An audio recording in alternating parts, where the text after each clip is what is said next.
Hi and welcome to the Night Shift Court podcast. We are three Aussie girls going under the mountain to talk fantasy books. Join us in going beyond the pages where we will talk about our favourite authors and their series. Come with us to explore the stories, one shift at a time.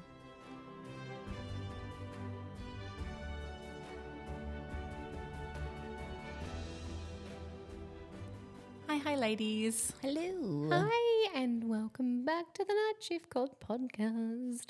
Don't know why I feel the need to sing that every time. Yeah, I love it. I'm Moen. Pidge. Rose. And welcome back. We're thrilled you could be here for episode double digits. Wow. Tensies. It's pretty exciting. I'll tell you why. Because 10 episodes is like you've made it in podcast world. Yeah. If you could produce 10 episodes, you're sticking around. There you go. Yeah, I didn't know bad. that. No, I didn't know that either. That's great. So I'm just putting that out there. We're here to stay. Thank you so much wherever you're listening. We're really thrilled you could be here. And where we left last time is dear old Lucian's heart.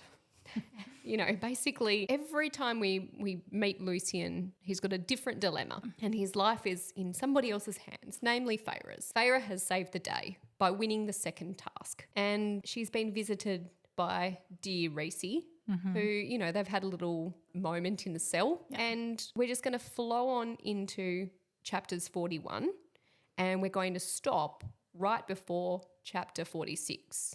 And so episode 10 is going to concentrate on these 5 chapters and then we've got 1 chapter left, which is scary because that means we're at the end of this book and then we're going to go on to Mist and Fury. So if you are reading along, read Mist and Fury now so that you can get ahead because it's a big beast of a book. It is, yeah. Okay, so chapter 41. Feyre stops trying to figure out the riddle. Yeah. She's like, this is freaking impossible. I'm not even going to bother with you. And she's pretty resigned to the fact that she's probably not going to leave the mountain alive. She's starting to just lose hope, which is the first time we really see this in Feyre. She's not a particularly give up personality kind of girl. Yeah. She didn't. When, back in the mortal lands, she was not giving up easily as far as trying to feed and sustain her family.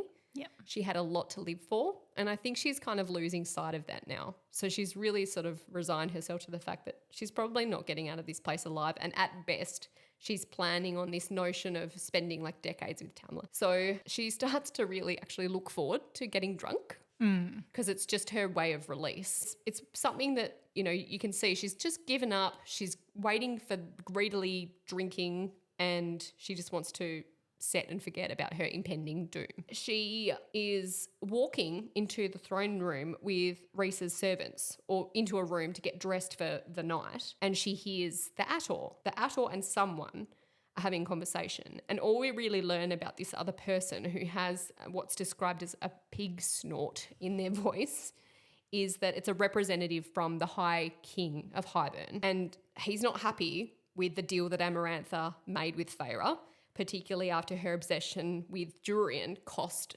the war, basically.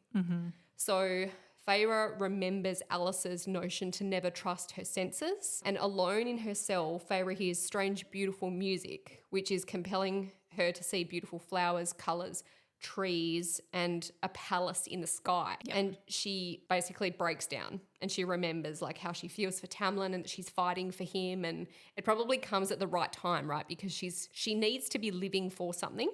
And at the moment, all she's got is this glimmer of hope in getting out of this and being with Tamlin. She starts to see the eye on her. I drew one last episode. Anyway, it's a bit shabby now. But she stares at the eye on her palm and she thinks about her final trial. She's preparing for her final trial, which is just basically days away. Just in relation to the music, my interpretation of, and I will absolutely not do it justice in describing the music in any way. I think that she thinks that it's a hallucination of the music because she starts to see the roof of her cell looking like the night sky and, like you said, the palace and all these other visuals. And I think that she almost accepts that she's just too far down the garden path to come back from. So she kind of just takes the good in whatever it is that's presented to her. So with the music, she's like, well, I don't actually care if I am or aren't actually hearing it. I'm just going to enjoy it for what it is. Yeah. So with my poor memory, do you think that, and I'm not sure if we learn this, but my feeling is that someone is doing this to Feyres' cell. So Rhys is the one that sends the music into Feyres' cell. Yeah. So we learn that soon? Do. Okay. We learn that in Mist and Fury. Right, okay. He admits because she hears the same music in Valaris. In Valaris, right. Yeah, it comes back to me the more we talk about it. Good. Yeah. So there's a large party the night before Feyre's trial. Mm-hmm. So the party is like any other, basically. Feyre is basically in the corner, sinking into the wall, waiting for Rhys to beckon her. And she knows she's going to get drunk at some point. She's just lurking in the sidelines. And she's wearing a bright pink version of her loincloth tonight, which she describes as like just way too cheery for how she's feeling and what's to come tomorrow, because tomorrow's her task, right? Yeah. She's observing Rhys to have someone else sitting in his lap, and she's like, oh, he's taking way a longer time to call me over sort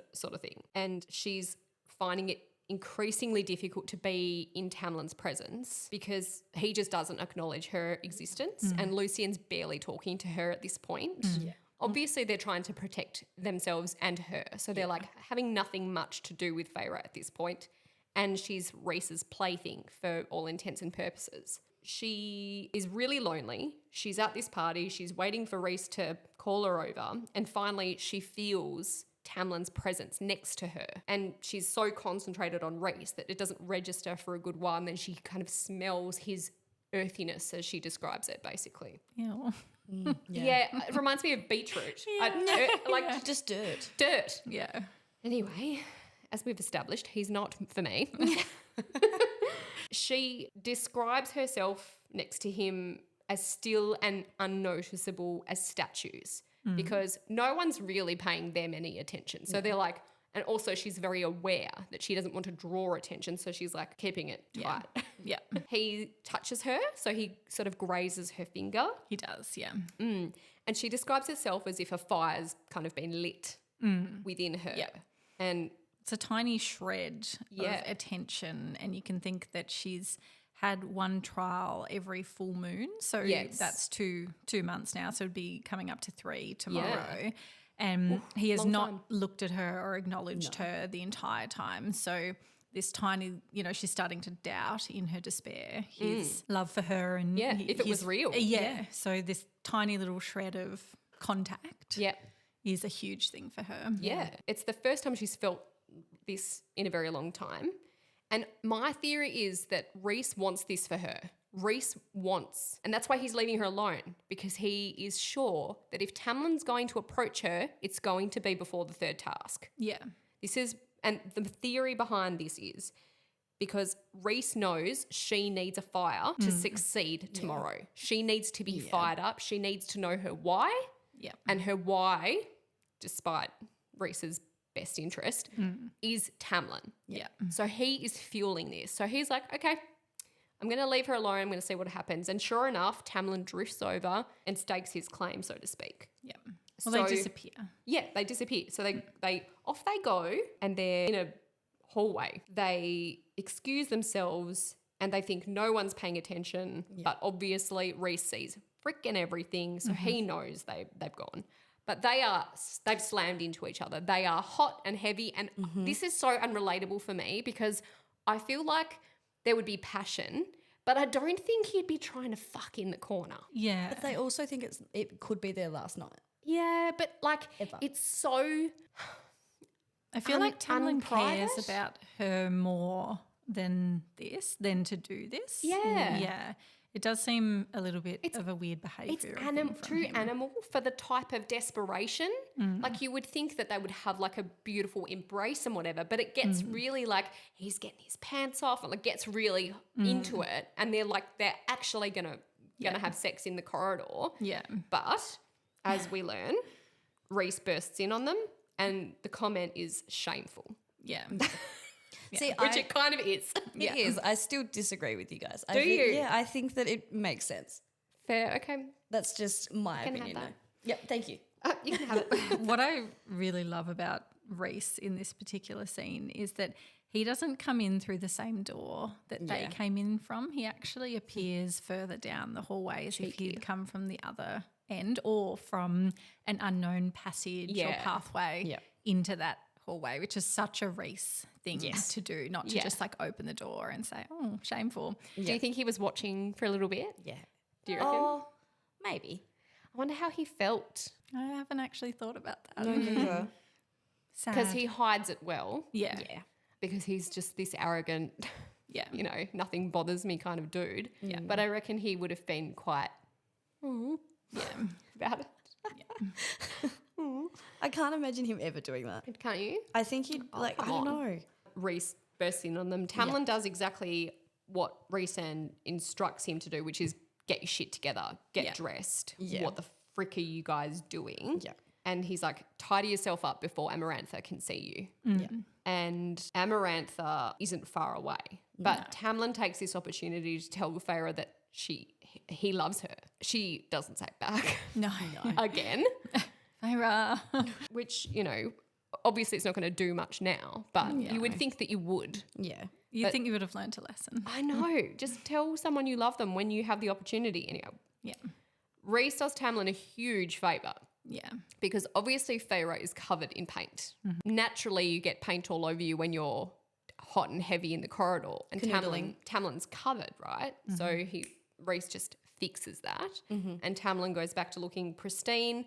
And Feyre, it doesn't actually say that her paint's still messed up, but the way that he gets around it is by claiming her, essentially. Rhys knows Amarantha is about to burst in, so he takes full advantage of it and he lunges at Feyre and claims her. So they're kissing. Feyre's like, this is not okay. Yeah. She's resisting in every way, shape or form. There is no enjoyment in this process whatsoever. She's mortified. And Amarantha bursts in with Tamlin at her side and they can see Rhys and Feyre intertwined, and Amarantha says, I knew it was a matter of time. She sort of chuckles and laughs it off. Yeah. So she fully believes that Rhys and Feyre are going to hook up after all of the shenanigans with the drinking and the lap dancing and whatever. Yeah.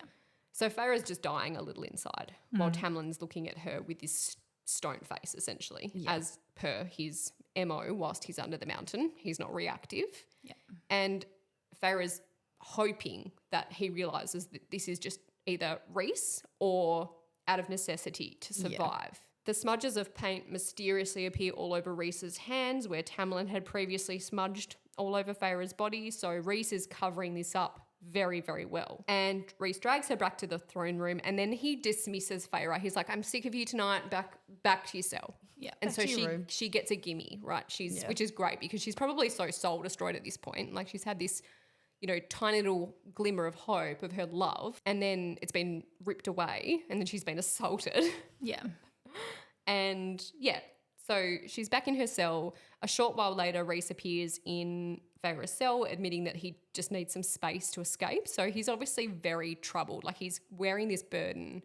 He's obviously wearing the burden of his city that he is hiding, and then he's wearing the burden of being this menace and leading a double life, essentially. Yeah. So he's like, he says, that damn bitch is running me ragged. Yeah.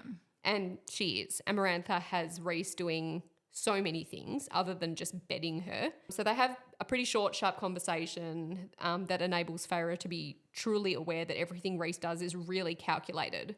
And it's for his people and for his land. Like that is his motivation. And that comes through the more we see of Rhys. It's just all for his people. He's made a lot of sacrifices.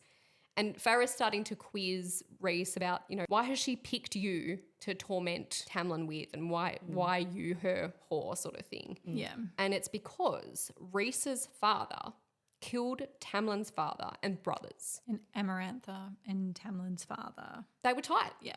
They were really tight. So it's all making sense now why Rhys is the person that Amarantha's been taunting Tamlin with. And because he's beautiful. And because he's like, look at me, guys. Like, I'm a bit hot. Cool. So that brings us to chapter 43. So that is Feyre's last trial. So the final task Faye's led to the throne room back in her old clothes from months ago that are still just as smelly and delicious. One of the things she makes quite clear when she enters the throne room is no one's jeering. There's no yelling. There's no applause or anything. The Fae are all very quiet. A really stark contrast. Really stark. From the first task. I remember like everyone was full of hate and now they're like, woof. They're all watching her. A few of them are like touching their mouths and like, you know, trying to touch her and sort of, it's very much a moment that's happening. And Faye can kind of see that Amarantha's not overly thrilled with this. The only ones that are kind of yelling anything out are the red fairies and like the adder and all of her cronies that she's got with her. Otherwise, everyone's pretty chill, waiting for whatever's about to happen, which is the third task. Yeah. Amarantha asks her, is there any like last words before we go through with this? Faye just declares her love for Tam, staring at him. He's not looking at her at all, as usual. There's nothing, no reaction. It's so annoying that she does this now. Yeah. Because she's had like so many opportunities and then she's chosen a time where he can't react. Where he can't do anything. Yeah. Only for Amarantha to then bring out the final challenge. Okay, so Amarantha clicks her fingers and 3 Fae are brought out onto a stage, all with sacks over their heads. So she can't see who they are. And next to them is like one of the, what are they called? Like her cronies with cronies with like a pillow that has a ashwood dagger on it. So there are all 3, all with their own little dagger on a pillow. And her task is to kill all of them. It's very heavy. It is very heavy. Faye freaks out. She's like, this is not for me. She's already obviously feeling so much for everything else she's had to do to get to this point. Yeah. And now she's being told she has to kill and murder 3 more fairies. Innocent. Innocent fairies, which Amarantha makes a very big point of saying they are innocent if that matters to you at all. She also does try to say, you know, this should be easy for you. You've already killed before. You've already done it. This is nothing. Yeah. You get to be with Tamlin, blah, blah, blah, blah. Or you don't do it and I get to kill you. Faye sort of stands forward. Everyone's kind of quiet watching what's going on. And Faye has to have this little inner battle with herself. And as she starts to kind of, I guess, get ready for what she's about to do, Amarantha says, no, like we need to take the sack off the face of the Fae. And she's then greeted with the face of a young Fae.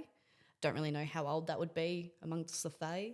I don't think it's a child, but yeah, certainly an young. adult, but a young adult. A young adult. You know, could be 100 or who knows. I think she describes him as being from the summer court. He's got his blue eyes. She can hear people wailing behind her that obviously know him. That's the worst. That is the worst. And then he's also pleading.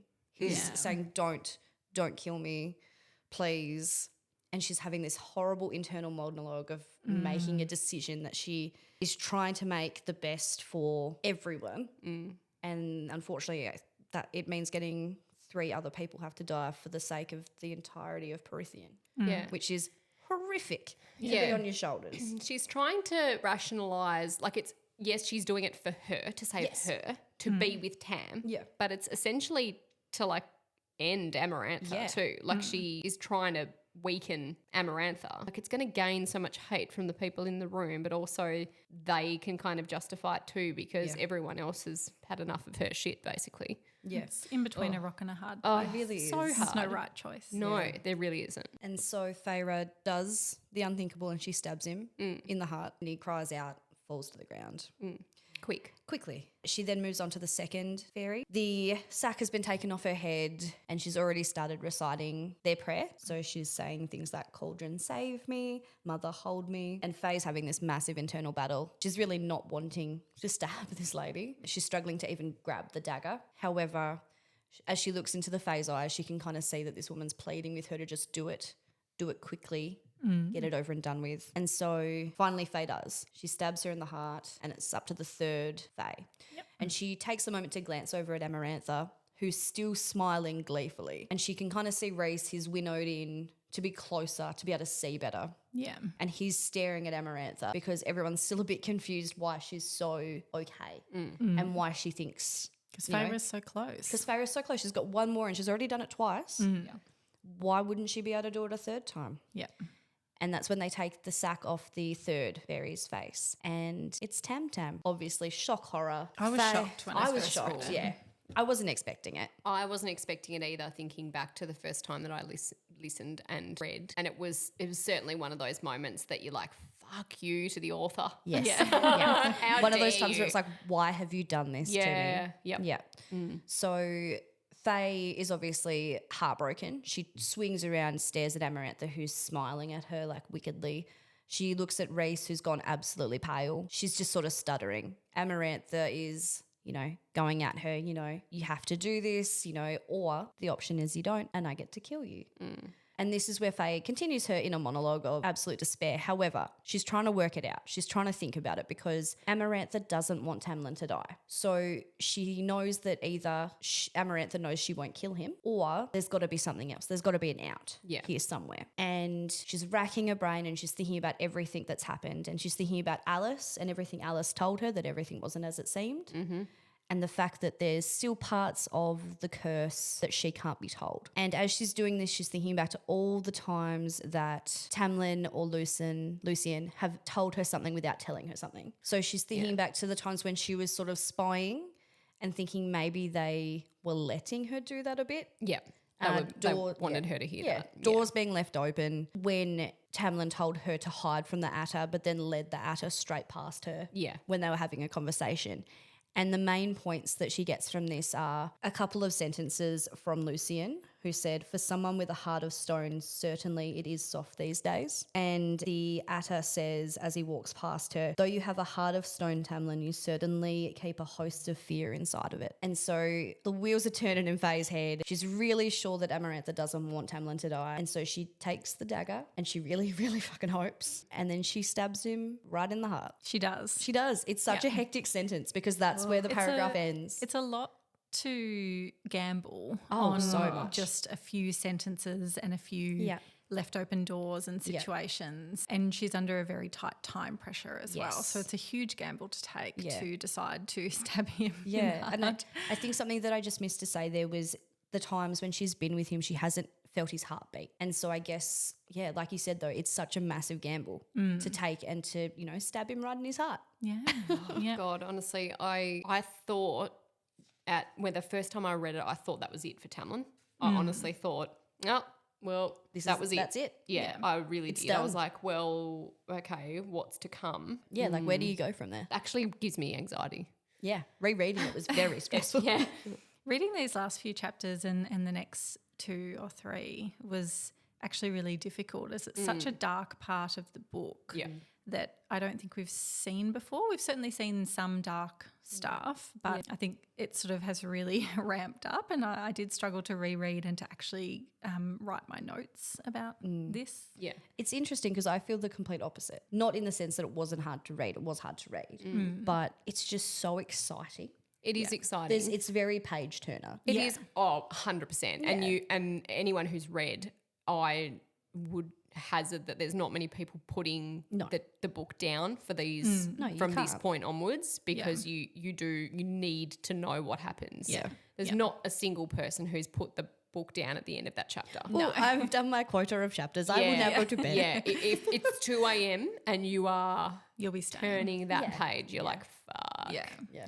So Feyre completes the 3 trials. Essentially, she's done after she stabs him in the heart. She's done. She describes that when she does stab him, his blood starts rushing out all over her hand, but she does still feel the stinging reverberation of the dagger actually hitting something solid. Yeah. So she knows. Validation. Yes. She knows she's done the right thing. Yeah. Feyre has now completed the trials and everyone's calling out to Amarantha to free them from the bargain because she's completed them. However, Amarantha was really intelligent in the way that she crafted the bargain, in which, with the specific wording that she used, Feyre has assumed that the instantaneous freedom regarding the riddle also applied to the trials as well. However, they didn't.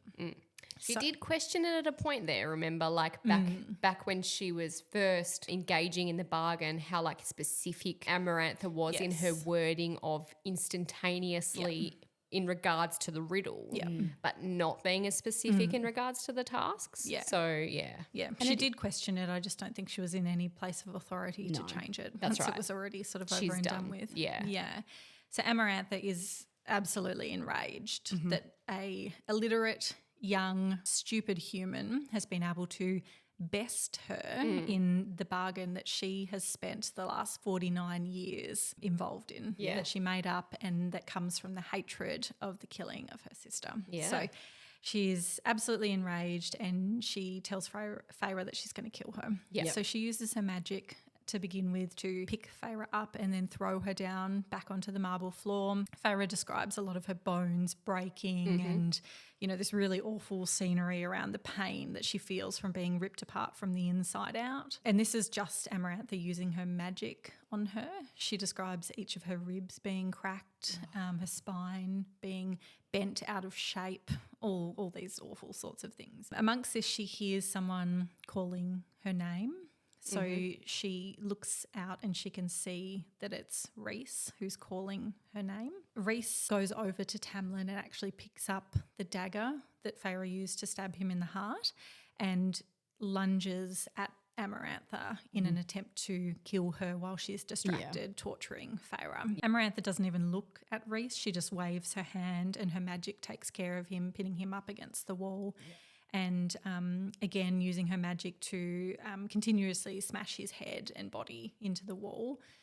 Feyre sees Rhys being hurt and tortured as well and has the kindness within her still to beg Amarantha to stop torturing Rhys, even though she's currently being tortured herself. She's currently dying. Yeah. Tamlin gets involved in the begging. He gets up from where he is. He starts apologising to Amarantha and asking her to stop torturing Feyre. Essentially, Tamlin's begging for Feyre's life. Feyre's begging for Rhys's life is the triangle. It is a huge triangle. And it's a gruesome... Amarantha's so powerful. Honestly, there's nothing getting past her. No, that's right. Amarantha keeps like chanting at Feyre to say, you know, like say you don't love him, say you never did, you know, all that sort of stuff. And Feyre's really adamant that she would never ever admit any of that because it's not true. She knows that Amarantha will kill her, but she will go to her grave embracing the love that she has for Tamlin. Towards the end of the chapter, she starts to have these visions or thoughts about the riddle. So they come to her subconsciously. She's obviously not focusing on that at the moment. However, the riddle comes back to her and she chants it and thinks about it in her head. And she actually answers the riddle through... Do you think that someone puts that in her mind? I actually hadn't thought about that. Yeah. I think Rhys is channeling thinking about the riddle into her. Not the answer, but I think that he's like willing her because he knows that's the only thing that's going to get them out of this. Yeah. That's my theory. Yeah. Well, she's very focused on her love for Tamlin right now. Yeah. And even if he's not like doing it like really intently, he's at least thinking about it. Yeah. She does flash from her eyes to Rhys's as well, so we know that the bond through the bargain is taut. She's choking on her own blood, but she does manage to get out the answer to the riddle is love.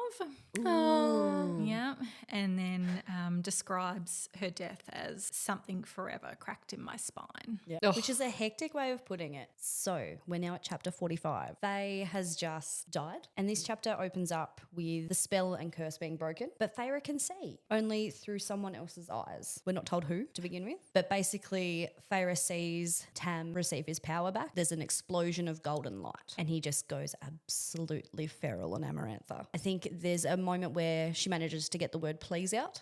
Yeah, which is big, hey? Yeah, which is before she's slammed up against the wall with this golden light and then followed very closely by Tamlin in his beast form. He's transformed. He's got her up against the wall in a very brutal way, attacking her, only for Lucian to yell out to Tam and throw his weapon for him. Yeah. And in that instance, we see Amarantha's end. Bye. Off As Tamlin you fuck. pushes the sword straight through her head and then rips out her throat. It's quite gruesome. That will be all, Amarantha. That will be all. It is. We then see basically where the eyes are coming from, if that makes sense, where Feyre is actually watching everything happen because she's seeing everything through Rhys's eyes. And he's watching as Tamlin then runs across and falls at Feyre's body. So Faye can see herself sprawled out on the floor. Yeah. At this point, Tamlin has her holding her in his arms. Yeah.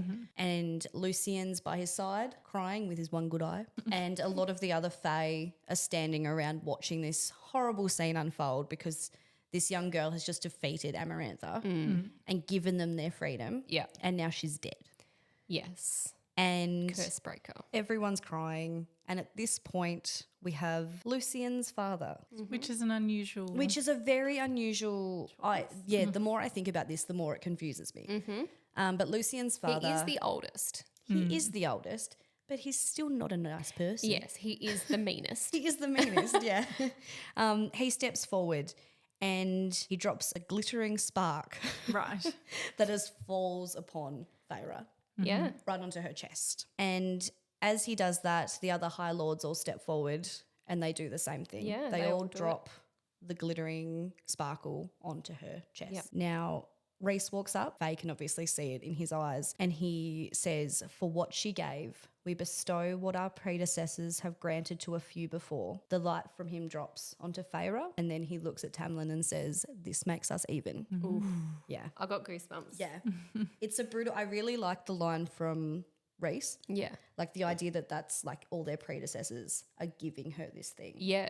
And And it's a sign of respect Yeah. now. It's and huge. He's calling it truce. Yeah. Yeah, it's Yeah. big. Tam then, looking at Faye, I guess, says he loves her and puts his glowing hand on her chest, on her heart. That concludes the end of chapter 45 of A Court of Thorns and Roses. There is one action-packed roller coaster chapter left in chapter 46.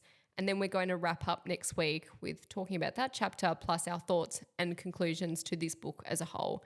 We hope you've enjoyed it. We'll see you next week for our final episode. That's it for this episode of the Night Shift Court podcast. Thank you so much for listening. Please head over to Instagram and TikTok and give us a follow at the Night Shift Court. Please leave us a good review on Spotify or wherever you're listening.